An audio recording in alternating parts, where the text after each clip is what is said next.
नमस्कार. सास की दुल्हनच्या मागील भागासाठी चॅनलला भेट द्या. आता आपण पुढील स्टोरीला सुरुवात करू. दुसऱ्या दिवशी राधिका उठली. नेहमीप्रमाणे अनु उठून खाली आली नव्हती.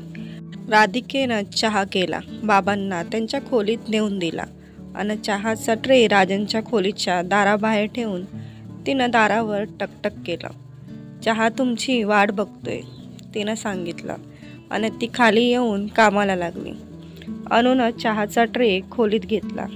चहा तयार करून कप राजनच्या हातात देत म्हणाली, मला थोडीफार खरेदी करायची आहे. तुम्ही याल माझ्याबरोबर? येईन की, राधिकेला सांगून तयार होऊन अनु व राजन बाहेर पडले.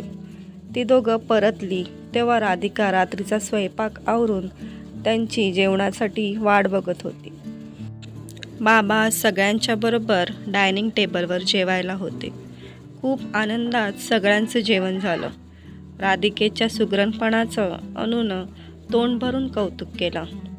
मागचं सगळं आवरायलाही मदत केली. बाबा त्यांच्या खोलीत, अनु राजन त्यांच्या खोलीत झोपायला गेले. राधिका आपल्या खोलीत एकटीच होती. शिबू धंद्याच्या कामानं टूरवर गेलेला.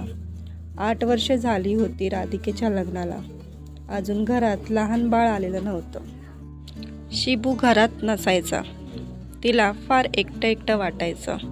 खरं तर डॉक्टरांनी बाळ होणारच नाही असंही सांगितलं नव्हतं. राधिकेला बाळ नसण्याचं वाईट वाटायचं. तसं शिबूला वाटत नव्हतं. तो त्याच्या व्यवसायात रमला होता. राधिका मात्र बाहुल्या गोळा करून त्यांना नटवण्यात स्वतःला रमवत होती. कधी खरं खुरं बाळ तिच्या घरात येईल. निदान राजन अनुला तरी लवकर बाळ व्हावं. आपलंच बाळ समजून आपण त्याला वाढवू.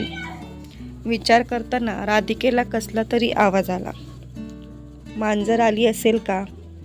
पण मांजरीला यायला खिडकी किंवा झरोका नाहीये आणि दार तर सगळीच बंद केली होती. ती स्वतःच्या खोलीबाहेर आली. राजनच्या खोलीला लागून असलेला गच्चीचा दरवाजा उघडा होता. म्हणजे राजन भाऊजी गच्चीवर गेलेत. तिनं मनाशीच म्हटलं की गच्चीचं दार बंद करायला विसरलेत. टॉर्च घेऊन वर जाऊन बघावं का? गच्चीवरून बोलण्याचा आवाज येत होता. हे दोघं गच्चीवर गप्पा मारतेत वाटतं. राधिकेला हसू फुटलं.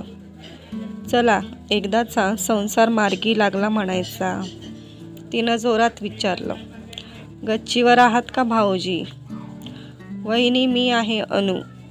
खोलीत गरम होत होतं म्हणून गच्चीवर आले. ठीक आहे, झोपायला जाताना गच्चीचं दार नीट लावून घ्या. हो वहिनी, मी बघते सगळं. तुम्ही अजून झोपला नाहीत? नाही ग, झोप येत नाहीये. शांत पडून राहा, लागेल झोप. राधिकानं बाबांच्या खोलीत डोकावून बघितलं. त्यांना गाढ झोप लागली होती. सगळं ठीकठाक आहे, मग ती का अशी अस्वस्थ आहे? काय खटकते?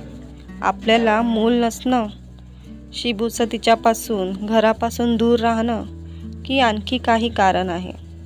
रात्री बराच वेळ राधिकेला झोप लागली नाही. उशिरा केव्हा तरी लागली. ती मात्र गाढ झोप होती. पण सकाळी पुन्हा लवकरच झोप उघडली. डोळे अन अंग जड वाटत होतं. ती उठून खोली बाहेर आली. राजनची खोली उघडी होती. तिनं अनुला खालूनच मोठ्यानं हाक मारली. अनु खाली ये ग, बाबांना चहा करून दे. तिची हाक ऐकून राजन खोली बाहेर येऊन म्हणाला, वहिनी अनु इथं नाहीये. ती खालीच असेल. अनु खालीच आहेस का तू? पुन्हा राधिकानं हाक दिली. पण तिला अणूची चाहूल लागेना. बाथरूममध्ये असेल का? पण बाथरूममध्ये बाबा गेलेत. अनु स्वयंपाकघरातही नव्हती. बाहेर बागेतही बघून आली राधिका. इतक्या सकाळी कुठे जाणार? राधिकानं पुन्हा हाक दिली, भाऊजी माझ्या जावेला खाली पाठवा, चेष्टा पुरे झाली. वहिनी मी चेष्टा करत नाहीये. खरंच अनु खोलीत नाहीये. नाही आहे. तेवढ्यात बाथरूममधून बाहेर आलेले बाबा म्हणाले, सुनबाई काल तू बाहेरचं दार लावायला विसरलीस का? बाहेरचं दार उघडं आहे, गच्चीवरचं दारही उघडं. अनु घरात नाही आहे बाबा. हे सगळं काय आहे? भाऊजी, अनु घरात नाही आहे? रात्री तुमचं काही भांडण झालं का? छे, काहीच नाही. खोलीत अनूचं सामानही नव्हतं. घरातली तिजोरी उघडी अन रिकामी होती. सून घर सोडून निघून गेली होती. फारच हुशार निघाली. राधिकाला एकदम रात्रीचा प्रसंग आठवला.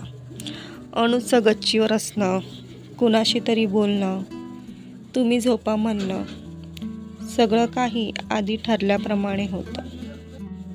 अचानक घडलेलं नव्हतं. ही तर भलतीच हुशार निघाली. राधिका स्वतःशीच बोलली. एव्हाना राजनलाही सगळं लक्षात आलं होतं. तो डोकं धरून बसला होता. तर मित्रांनो, पुढील भाग लवकरच येईल आणि स्टोरी आवडली असेल तर व्हिडिओला लाईक करा आणि चॅनलला सबस्क्राईब करायला विसरू नका.